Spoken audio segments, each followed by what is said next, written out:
السلام عليكم ورحمة الله وبركاته. ستة ابتدائي الوحدة العشرة، الدرس السادس، معامل التحويل. بص، الدرس ده هو أنا بسميه عصب المنهج بتاعك، بعده كله سهل بإذن الله. أول حاجة لازم تعرفها هو إيه هو معامل التحويل ده. دي عبارة عن نسبة عددية، نسبة خدتها قبل كده، بتكون ما بين كميتين بس وحدات مختلفة. بس خد بالك، وحدات مختلفة من نفس النوع، يعني سنتي ومتر، الاتنين مسافات. طب هنا مثلا يوم 1 و24 ساعة، الاتنين وحدات وقت. طب بص كده، هنا كيلو متر ومتر، طب ما دي وحدات مسافات، لكن في نفس الوقت ده مش معامل تحويل، ده معامل تحويل وده معامل تحويل. طب ده ليه مش معامل تحويل؟ هل 1000 كيلو متر عبارة عن 1 متر؟ ده مستحيل، ده غلط، ما هو لازم تكون الوحدات برضو منطقية صح. يعني هنا 100 سنتي متر واحد، دي صح، ووحدتين من نفس النوع، يوم 1 24 ساعة، صح. لكن هل 1000 كيلو 1 متر؟ ده غلط. بالتالي لازم يكون الوحدتين من نفس النوع، يعني مسافات أو وقت، أو هنا مسافات برضو، أو أوزان أو ساعة، زي ما يطلع. وكمان تكون وحدة صحيحة، يعني 1000 كيلو متر، لكن يعني مثلا اليوم 24 ساعة، 100 سنتي متر واحد. طيب، إيه الجزء التاني المهم؟ تطبيقات على معامل التحويل. القانون ده، احفظ القانون ده كويس قوي، الوحدة المطلوبة على الوحدة المعطاة. بص بقى، تعال نشوف هنعمل ايه. جه قال لك انا عايز احول من 5 متر الى 500 سنتي. بص بقى، دي المتر، دي هنا المعطاة، الوحدة المعطاة، دي كده المطلوبة. تاني كده اهو، دي المعطاة ودي المطلوبة. طب حلو قوي، هو القانون بيقول لك ايه؟ معامل التحويل بيساوي الوحدة المطلوبة على الوحدة المعطاة. طب المطلوبة اهي، يبقى انا هكتب هنا فوق كده سنتي. طب المعطاة اهي، خلاص هكتب هنا كده متر. طب حلو قوي، امسك في الوحدة الكبيرة. الوحدة الكبيرة اهي اللي هي المتر، المتر أكبر من السنتي، اكتب عندها واحد. اسأل نفسك، المتر كام سنتي؟ 100 سنتي، بنكتب 100 كده هنا. تاني الخطوة دي، أنا هكتب الوحدة المطلوبة اهي اللي هي التانية فوق والأولى تحت، التانية فوق اهي والأولى تحت كده. طيب هنشوف مين الكبير فيهم، السنتي ولا المتر الكبير؟ المتر. خلاص اكتب واحدة عندها. فوق بقى شوف المتر كام سنتي، المتر 100 سنتي، اكتب 100 كده فوق هنا، واضرب بقى 5 في 100 بيساوي 500، يطلع 500. طب هنا 587 ملي لتر للتر. طب حلو قوي، عشان نعملها بمعاملة تحويل هكتب 587 في، تعال نشوف، من لتر، من ملي لتر اللتر، يبقى هنا كده مين المطلوبة عندي؟ اللتر، يبقى نكتبها كده فوق. طب مين المعطى؟ ملي لتر، نكتبها كده تحت اهي. طب حلو قوي، مين الكبير؟ الكبير اهو الكبير اللتر، اكتب عنده واحد.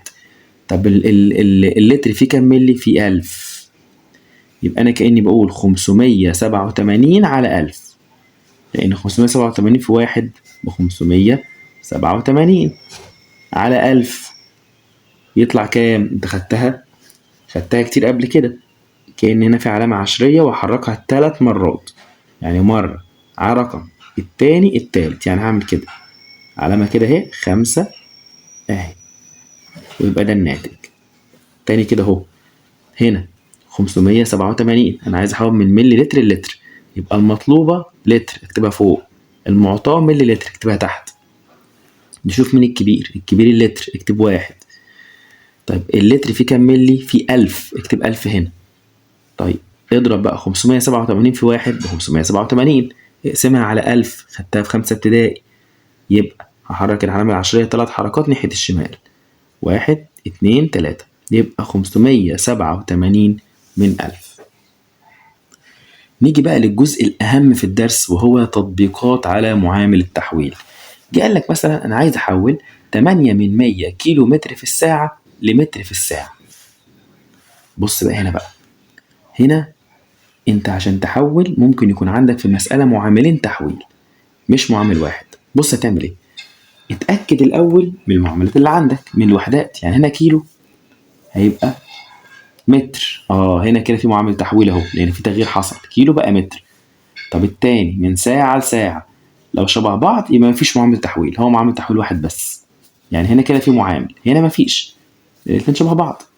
خلاص هنكتب الكمية الأول اللي هي 8/100 في، تعالى بقى، المطلوبة على المعطاة، دي المطلوبة اهي متر، يبقى نكتب متر فوق. المعطاة كيلو اهي، ده بيساوي مين الكبير؟ الكبير الكيلو، نكتب 1. طب الكيلو فيه كام متر؟ فيه 1000 متر. طب تعالى بقى نضرب بقى 8/100 في 1000. يبقى أنا كده هحرك العلامة العشرية ناحية اليمين 3 خطوات، 1 2. طب لسه في خطوة تاني، خلاص نحط صفر. يبقى هنكتب كده اهو، هحط صفر كده وأحط علامة كده، يبقى كام؟ يبقى 80 متر في الساعة. أهم حاجة تبقى فاهم الخطوة دي عملناها ازاي. طيب نكررها هنا تاني، 3600 سنتي في الساعة كام متر في الدقيقة؟ طب حلو أوي، تعالى نشوف هنعمل ايه. نفس القصة، نبص نكرر الوحدات الأول، سنتي لمتر، كده احنا عندنا معامل هنا اهو. طب من ساعة لدقيقة عندنا معامل تاني، هنا بقى احنا عندنا معاملين. ركز في الحتة دي قوي، هي دي الفرق الصغير. هنكتب الكمية الأول اهو في المعامل الأول في المعامل التاني. طب ليه قررنا ان احنا عندنا معاملين؟ عشان الوحدتين هنا مختلفتين، سنتي المتر ده اول معامل، ساعة لدقيقة المعامل التاني. طب يلا بقى، اول واحدة هنا بنتعامل بنفس القانون، مطلوبة على معطاه، يعني متر على سنتيمتر. تعال نكتبه، مين الكبير فيهم؟ المتر، نكتب 1. طيب السنتي، المتر فيه 100 سنتي. تعالى بقى التاني، معامل التحويل التاني. معامل التحويل التاني بنقلبه، بدل مطلوبة على معطاه بيبقى معطاه على مقلوبة، على معطاه على مطلوبة، معطاه على مطلوبة. طيب هنكتب كده اهو، معامل، انا عاملها كده على جنب اهي، معامل التحويل الثاني بيكون معطاه على مطلوبة، ودي أهم جزئية لازم تبقى عارفها. يبقى ده معامل التحويل التاني اهو، معطاه على مطلوبة. مين المعطاه؟ ساعة على دقيقة، يبقى نكتب هنا كده ساعة وهنا دقيقة. طب مين الكبير؟ أكيد الساعة. طب الساعة كام دقيقة؟ 60 دقيقة. هنا بقى ننفذ الضرب بتاعنا عادي. تعالى بقى نختصر، انت خلاص كبرت وبتعرف تختصر، صفر مع صفرين دول هيروح مع الصفرين دول كده. طيب يبقى هنا بقى عندي كام؟ 36 في 1 في 1 يطلع 36 على 60.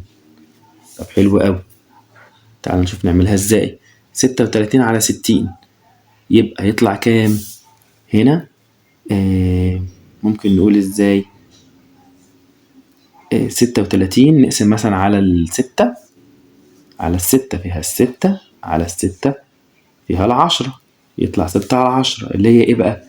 6/10 متر في الدقيقة، متر في الدقيقة.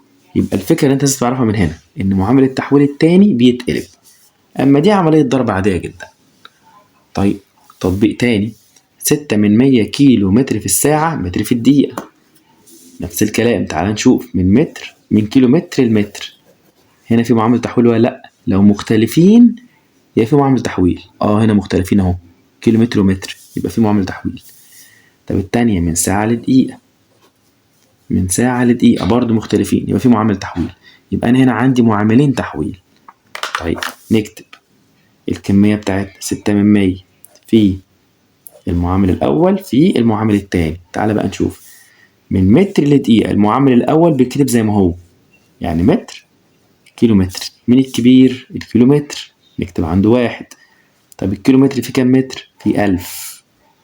طيب المعامل التاني بيتقلب، معامل التحويل التاني يبقى معطاه على مطلوبة، يبقى ساعة على دقيقة. طيب الساعة فيها كام دقيقة؟ 60 دقيقة. يلا نضرب بقى، يلا نضرب. طب دلوقتي الصفر هيروح مع الصفر، يبقى كأني بقول 6/100 في 100، يطلع كام؟ يطلع 6 على 6 يبقى بيساوي كام؟ بيساوي 1 متر في الدقيقة، وتخلص على كده المسألة.